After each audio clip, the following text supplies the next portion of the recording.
relevant, I thought, because this fits into a lot of my streaming wars coverage that we've done on this segment, and where I ultimately feel the streaming wars is going to go. So this is an article from the Los Angeles Times. Trying to see if I can find the date because it was April 8th. Okay, so it came out like right when we were doing our show.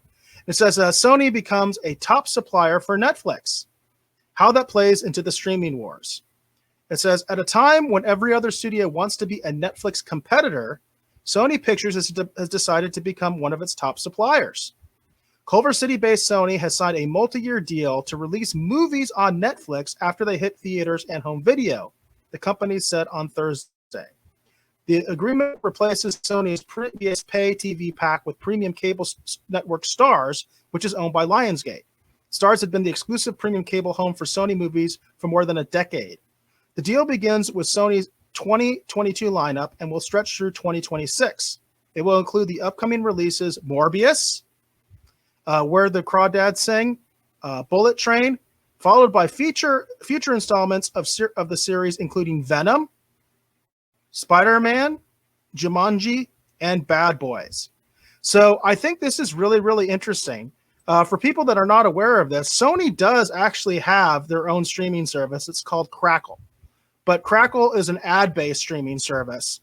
I guess sort of similar to Peacock, although Peacock has a premium version, whereas Crackle does not. Crackle is only ad-based. And Crackle tends to have older stuff on it. It doesn't tend to have like Spider-Man or things like that, anything that's kind of new or exciting. You know, they kind of put like their old stuff on it for some reason. They just never really promoted it for whatever reason.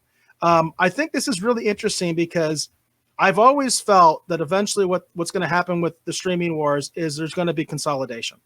One way or another, there's going to be consolidation. Exactly how that looks, I don't know. I think in a lot of ways it's going to be cable all over again. But I think some sort of consolidation is going to occur. In this scenario, what you have is Netflix, which is the absolute king of streaming. There's no doubt about it.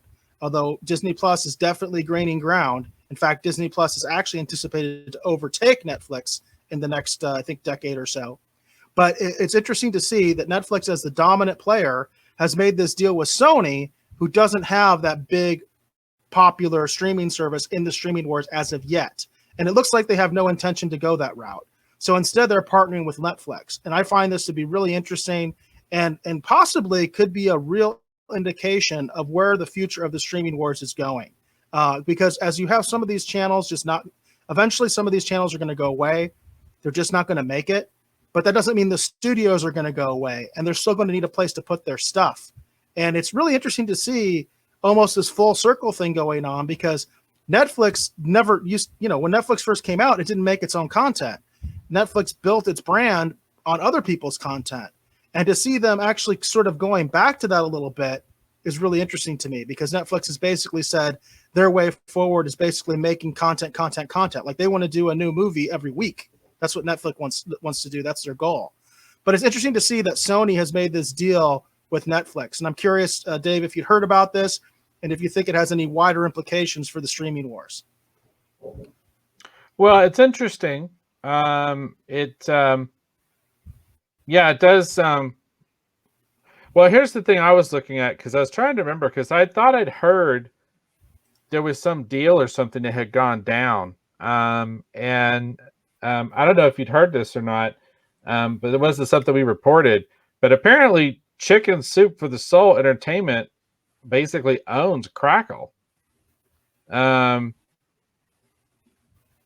Wow, that's crazy. So I mean, it makes sense. I mean, like you said, that's how Netflix built, itself up. Was by basically being a place where people could experience, watch, and enjoy other people's content, right? Like that was what built them. They had all the the genre shows you wanted to watch. I remember the only thing they didn't have was Space 1999. That was the first time I went over and bought a subscription to Hulu, was because Hulu had Space 1999 and Netflix did not. So, and it's interesting that Sony's okay going, all right, well, we'll supply content. And it's weird because no one really talks about like what Disney is doing with their extra content, right, that they don't feel really fits or works on Disney Plus. Like I just said, they made a big deal out of it. Well, HBO Max did, Disney didn't, but New Mutants is over on HBO Max. The three Blade Wesley Snipes movies. Everyone's anticipating Blade coming to the MCU. You want to watch the old Blade movies? It's on HBO Max. So it'll be interesting to see kind of as we move forward, because even though they quote unquote are at war with each other, right, for that streaming dollar, at the same point too, they are kind of allowing their content to go out either because of previous agreements or whatever. But a lot of this content is on all over the place. You know what I mean? I think I mentioned before, I thought it was interesting because Star Trek, right? The original series, original Star Trek episodes, next gen episodes. It's interesting because, obviously if you have, I guess it's Paramount Plus now, I'm assuming you can still watch that content there, but you can watch original series Star Trek still on Netflix. You can watch original series Star Trek over on Amazon Prime, so it's curious as they do war with each other, how they're still kind of supporting each other at the same time. Yeah, I would say in this case, this is definitely a loss for Disney Plus, because you would have thought that they would try to make some sort of deal so they get those Spider-Man movies on their own platform, especially when they're considered part of the MCU. But that didn't happen. So this is definitely a victory for Netflix. Well, and it's weird too, because in addition to that, Netflix still, I know Iron Fist is still on there, but I think Netflix still has a lot of their Marvel shows still sitting on Netflix too, that Netflix produced. It's going to be interesting as we move forward, because as much as, I think the companies want their streaming service to be, this is the only place you can go for this content, I don't think it's ever really going to be like that. I don't think it's ever going to be, this is your one stop for this one thing. I mean, if Disney can't find a way to make it work, right? I don't know if anybody's going to be able to make it work. Because it's really curious about that. I listen to a lot of podcasts and I watch a lot of kind of rumor type shows, on YouTube and stuff and whatever. And it's weird because there's been all these strange rumors circulating about that sort of the agreement and the deal between Disney and Sony over Spider-Man. Like, they do have a way forward, but that it's not all gone the way that they still wanted anyway. And that there may be a little bit more going on behind the scenes than that we are not privy to. So, and I feel like this kind of substantiates a little bit of those rumors in a weird way. Yeah, Sony kind of has put itself in an interesting and unique position, because they license different things. Like, obviously the Spiderverse is their thing. Yet they do try to play nice with Disney at times with that license. But at the same time, because they don't have their own sort of premier streaming service, they can kind of like shop around. And so ultimately, it sounds to me that Netflix gave them the better deal, and that's what they did. And I'm sure at some point Disney was involved in this discussion, because I'm sure they wanted that content. Certainly they want those Spider-Man movies, but didn't happen. And it'll be interesting too, because probably when you talk about the MCU, big things that are left that could still happen, right? That could get, Marvel fans super excited. As hyped as everyone is, and as much as everyone loves the Fantastic Four, I really feel like the big seminal moment for Marvel coming to the MCU is going to be when Galactus and Surfer show up. I really feel like that's going to be like your Infinity War type moment, right? It could be that big, that huge, that exciting. Everyone's just waiting for the announcement about what's happening with the X-Men coming to the MCU. That's going to be a big, big deal. Kind of like when Spider-Man finally came to the MCU. That's going to be huge, right? Yeah. And then the last really super big moment, I think everyone's anticipating, hoping for, crossing their fingers, is Spider-Man and Venom.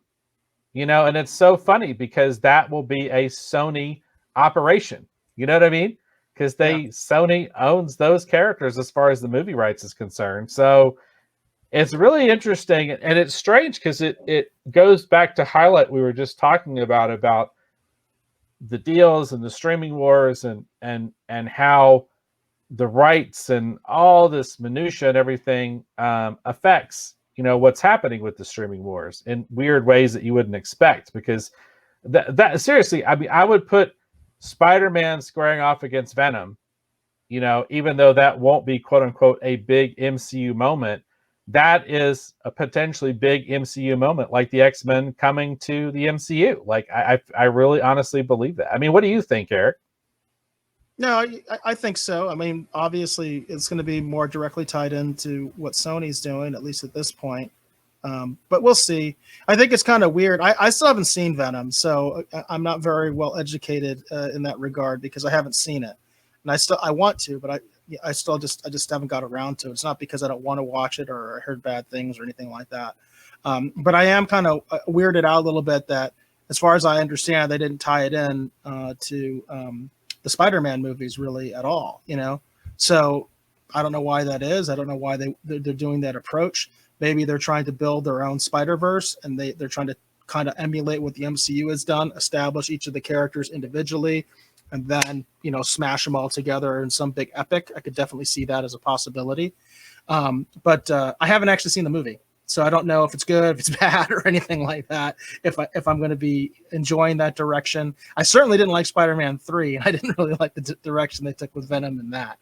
So we'll just see. We'll just have to see. I know that there's a lot of people that like that movie. I just haven't seen it. Yeah, I really, really enjoyed the Venom movie. I had a lot of fun with it. I own it digital and physical, and I really, really like that movie a lot. And I do feel like that's what they're doing, Eric, is they're trying to get kind of everybody in place and then do like an event type thing if they decide to bring all those characters together down the road. And I thought they did a great job with Venom. I had a lot of fun with it. I mean, it is a little weird that it doesn't connect into Spider-Man, but it doesn't mean that they couldn't do it down the road. And especially with the actual Spider-Verse movie, the animated film, it really does kind of give you a precedent and kind of point you in a direction where down the road, if they want to do that in live action, if they do establish these characters existing in their own thing, and then have kind of like with Spider-Verse, a similar series of events, and then they can introduce Miles Morales maybe in a similar sort of fashion, and then they can have Venom square up against Spider-Man, you know what I mean, and bring all these disparate elements together. They could definitely do that, and I think people would love that and have a lot of fun with it. So we'll see. But it's just interesting. Like I said, it's just so strange to me to think about one of those big MCU moments that would have everybody just super hyped, excited to go to the movie theater or turn on Disney Plus or whatever it is. One of the big MCU moments is going to be when Spider-Man eventually finally squares off against Venom in some form. And it's just so funny when you think about it, because in my mind I'm thinking that's going to be a big MCU moment, but it's a Sony moment, right? That's the thing that's really weird about it. So yeah, absolutely.